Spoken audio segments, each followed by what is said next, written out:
Buen día. El día de hoy nuestro equipo presentará el producto integrador de aprendizaje Estudio termodinámico para la producción de dióxido de nitrógeno.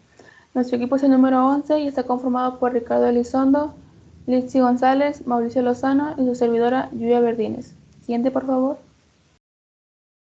El contenido que abarcaremos el día de hoy será la introducción, planteamiento, resultados y discusión y, finalmente, las conclusiones. Número 1. Introducción. Uso del dióxido de nitrógeno. Este es usado para la producción de ácido nítrico, lacas, tinturas y otros. Se usan en combustibles para cohetes, en la nitrificación de compuestos inorgánicos y en la manufactura de explosivos. Siguiente. 1.2. Producción del dióxido de nitrógeno en México. La fabricación del dióxido de nitrógeno es limitada. La producción como intermediario químico, particularmente en la elaboración de ácido nítrico y fertilizantes, esta es muy elevada. La exposición se da por la industria química, por humos de soldadura, agricultura, la minería y debido al escape de motores de combustión, así como el tabaco del humo de personas que fuman y afectarla también a las que no fuman. Siguiente. El dióxido de nitrógeno se encuentra presente en la producción de ácido nítrico, del cual el 65% de esta es dióxido de nitrógeno y el 35% restante pues es agua.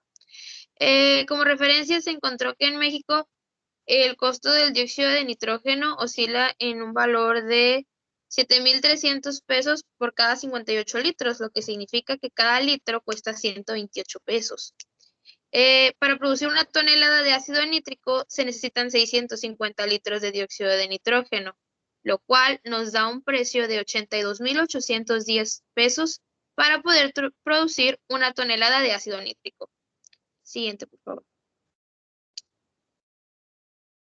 Para su aplicación en los explosivos, los costos son similares, pues se necesitan 227,5 litros de dióxido de nitrógeno presentes en el ácido nítrico.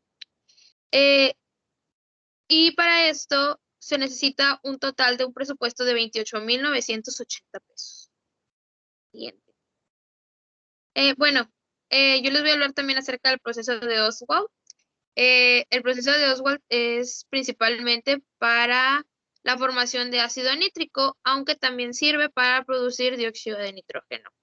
El proceso comienza en una cámara de reacción catalizadora donde se introduce por volumen una parte de amoníaco líquido y N partes de oxígeno. Normalmente la temperatura de esa cámara está a los 600 grados centígrados.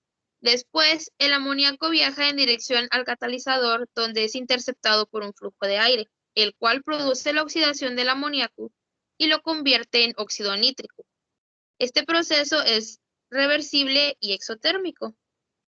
Para este punto, el gas del óxido nítrico producido por la oxidación del amoníaco se encuentra a una temperatura muy alta, por lo cual es necesario hacerlo pasar por un intercambiador de calor, en el cual se le bajará la temperatura al óxido nítrico.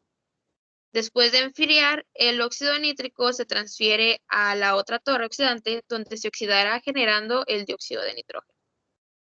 Hasta ese punto, pues ya se obtuvo el dióxido de nitrógeno. Sin embargo, pues el proceso Ostwald continúa hasta llegar a la producción de ácido nítrico. Siguiente, por favor. Para el equilibrio de fases, se necesitó la información de cada sustancia, por lo cual se obtuvo la entalpía de vaporización, la entalpía de fusión, la temperatura de ebullición, la temperatura de fusión, la temperatura en el punto triple, la temperatura crítica y la presión crítica, tanto del monóxido de nitrógeno como del oxígeno y dióxido de nitrógeno. Siguiente, por favor. Bueno, para el equilibrio de reacción, se necesitó nada más verificar que se cumpliera la información termodinámica de cada sustancia y estuviera dentro de un rango de 298 kelvins hasta 800 kelvins. Esto pues para ver cuál de los dos polinomios era el que podría funcionar. Siguiente, por favor. Ok, respecto al equilibrio de fases, tenemos el diagrama de fases del monóxido de nitrógeno, el cual nos muestra una pendiente positiva. La pendiente positiva representa que la densidad de la sustancia en estado sólido es mayor a la densidad de esta en estado líquido. Asimismo, se muestra que a condiciones estándar, esta sustancia está en estado gaseoso. En los siguientes diagramas de fases podemos ver que tanto el oxígeno como el dióxido de nitrógeno presentan las mismas características. Para el análisis de delta H de reacción tenemos tres casos. El primer caso es cuando delta H de reacción es independiente de la temperatura y por lo tanto es constante. Para el caso 2, el delta H de reacción es dependiente de la T y el delta Cp es independiente. Para el tercer caso, los dos son dependientes de la temperatura. Para el diagrama de fases de delta H de reacción versus temperatura tenemos que la línea azul es delta H de reacción constante, por lo tanto es una línea completamente horizontal. La línea naranja pareciera ser una línea horizontal, pero en realidad es que sus puntos tienen una diferencia muy pequeña entre sí. Y la línea gris representa el tercer caso en el cual entre mayor sea la temperatura, menor será el delta H de reacción, y esto es porque es una reacción exotérmica. Para el análisis de Kp y delta para el análisis del logaritmo natural de Kp versus 1 sobre T, vemos que al aumentar la temperatura aumenta el Kp. Y para el diagrama de delta H de reacción, delta G de reacción versus temperatura, vemos que a partir de 800 Kelvin la reacción será no espontánea. Para la producción de dióxido de nitrógeno al equilibrio, para nuestro primer caso de producción de dióxido de nitrógeno, tendremos en cuenta una alimentación equimolar. Como tenemos dos reactivos, colocamos un mol de monóxido de nitrógeno y un mol de oxígeno para determinar cuáles son los moles que reaccionan o que se forman. Utilizamos el avance de la reacción, donde utilizaremos la relación que hay entre las concentraciones de los productos y los reactivos en función de las presiones parciales de las sustancias, donde tendremos una presión parcial de un bar y una presión del sistema cambiante, por lo cual despejaremos el avance de reacción de la misma. Siguiente diapositiva, por favor.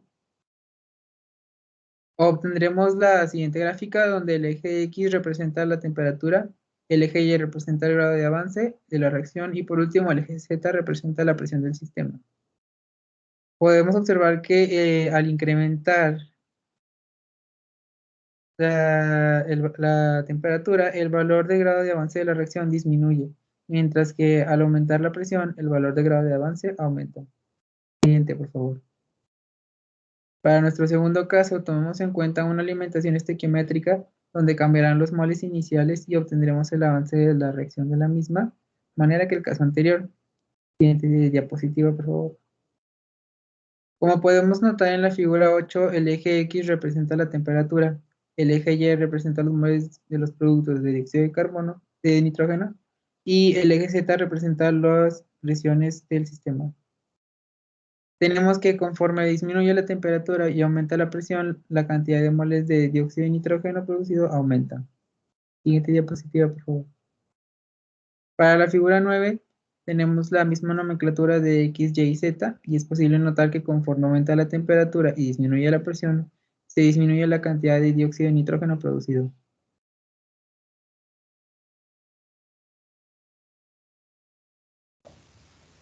Podemos concluir que las gráficas del equilibrio de fases muestran que las tres sustancias que participan en la reacción se encuentran en fase gaseosa a condiciones estándar. Los valores de delta de la reacción revelan que la reacción es exotérmica, y estos valores disminuyen al aumentar la temperatura. El análisis de Kp demostró que a las temperaturas igual o mayores a 800 Kelvin, en el equilibrio se desplaza hacia los reactivos y el proceso deja de ser espontáneo. El análisis termodinámico demostró que a temperatura estándar y presión alta se obtiene un valor mayor de grado de avance de la reacción, por lo que esas condiciones se favorecen en la producción de dióxido de nitrógeno. Siguiente. Muchas gracias por su atención. Seguiremos con la parte de las preguntas.